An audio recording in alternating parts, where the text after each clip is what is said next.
Good morning. It's time to start the first day, January the 1st of the new 2018 year. Happy New Year, everybody. And this morning I start the first day of my 5-day juice feasting program. So if you watch the first one or two videos I started on this, you know that I bought all of my greens up, and the produce I'm going to be using for this I bought on Saturday. So a couple of days later, the beet greens are starting to get a little bit, they're more perishable, so I want to juice them up first. They're still looking great, but you don't want to keep them in their fridge more than a couple of days before you either freeze them, eat them, juice them, whatever. So I've already got everything washed and prepared here to start my juicing this morning. And what I'm going to be doing for the first juice, I'll walk over here to the counter where I have everything prepared. I have washed and dried my dandelion greens because they are the most perishable. There's a stray cabbage leaf laying up there. Wow, I'll have to juice that little booger, even though I hadn't planned to.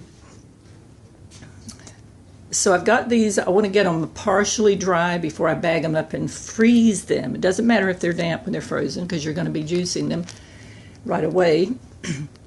This is the curly kale, same thing. I'm going to be bagging up about half of that for the freezer. Just stick it in a Ziploc bag, which I will be using these cheapos, the Great Value freezer bags, not storage bags. And the jars that I'll be putting the juice in are here. I use the smaller 8-ounce jelly type jars because the smaller the jar and the fresher it's going to stay. You don't want any air pockets in the top of the juice when you're storing it to drink even a few hours later, but especially if you're making enough for a couple of days at a time. I use the canning jar rings because otherwise it's not going to be airtight enough. However, you can use that with a regular plastic lid on top of it if you don't have enough rings, and I prefer to use those sometimes. Instead of messing up my rings, I keep those for canning when I'm doing pickles or whatever. So I've got these, this is going to be equivalent to a quart here in the little jars divided, and then you really don't want to fill up a quart jar at a time unless you're going to sit down and drink the whole thing within a couple of hours. So I use the pint jars. So these are out drying to bag up and freeze, at least most of it. Some of it I'll save fresh and bag it up and put it back in the fridge for juicing tomorrow morning. So I'm going to be juicing enough for today. And most of that juice, right, that'll go in those jars will be used up today, but not all of it. So what I've got here for today's juice, I try not to use more than 5 different veggies and fruits or ingredients in one batch of juice. I mean, that's just my opinion, but I think it's better that way for reasons I won't get into and bore you with. But I generally, my basic juice that I consider to be the mother load is celery, kale, carrots, and apple.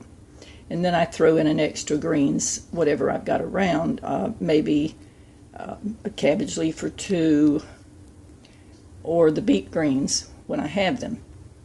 And I vary between the long green kale, which I'm only throwing 1 leaf of that in there today, and that's going to make it 6 ingredients. So anyway, here's 10 stalks of celery, and most of the tops, well, about half the tops off of a bunch of beet greens, which came with 3 big fat beets at the bottom. That was a bunch.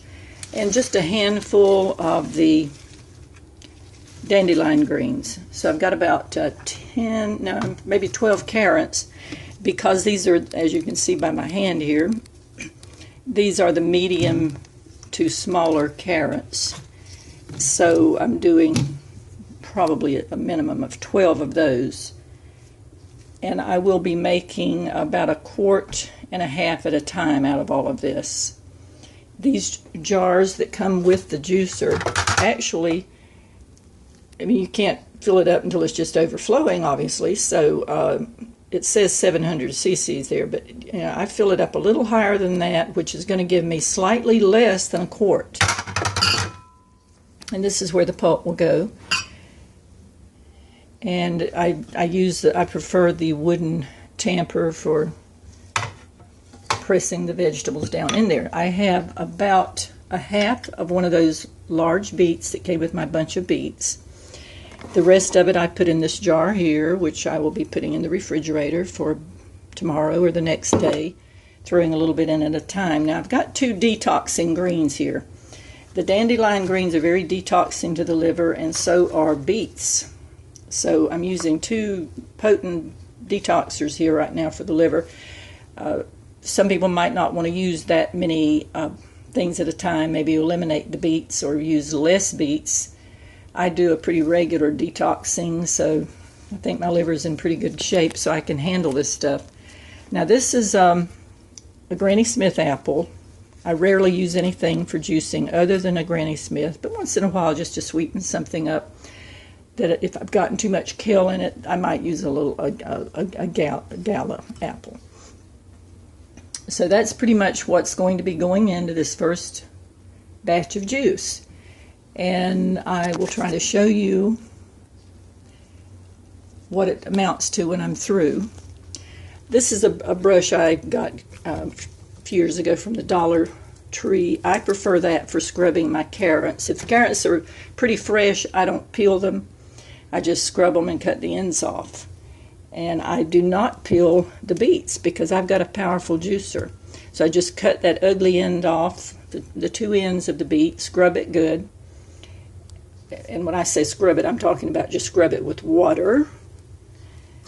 And everything has been pre-rinsed thoroughly and just sitting here ready now for the juicing. So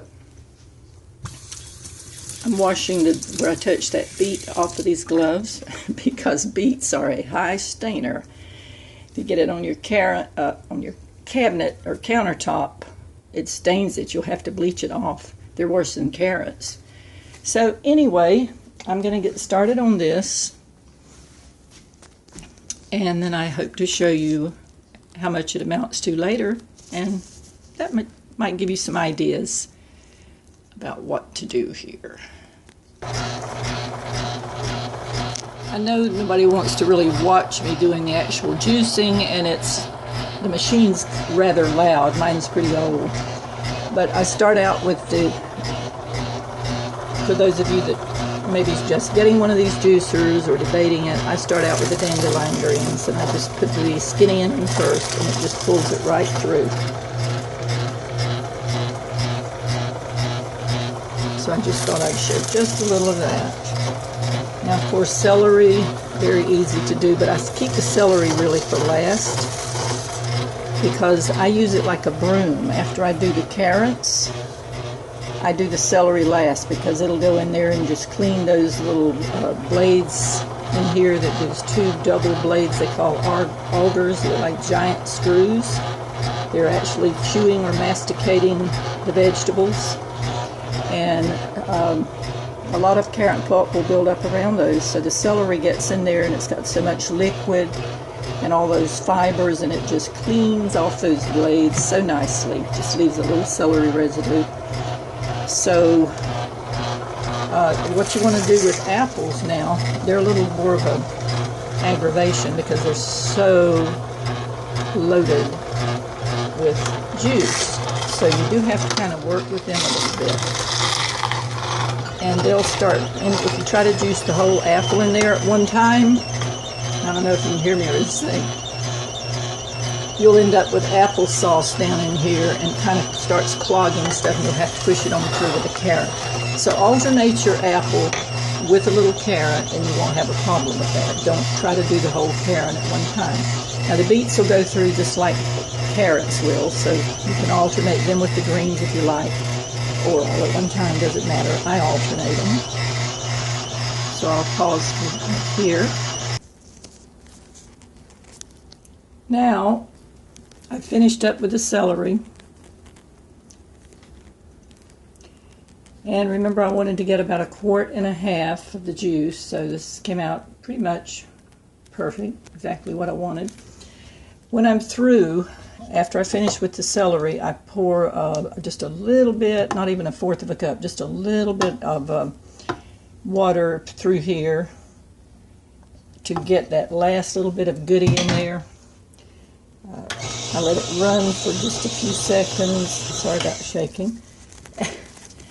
But this is the amount of pulp that I have. I did separate a little bit the beet pulp because I'm going to be using that for something different, and the carrot pulp, and then the original part where it's all mixed together in that pulp.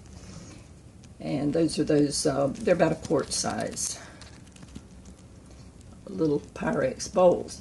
Now, in order to finish up the first time with that first almost quart, I did have to stop the machine and pull out the little pitcher there, and then I quickly slid this under to catch the drips, and I had to dip off the foam.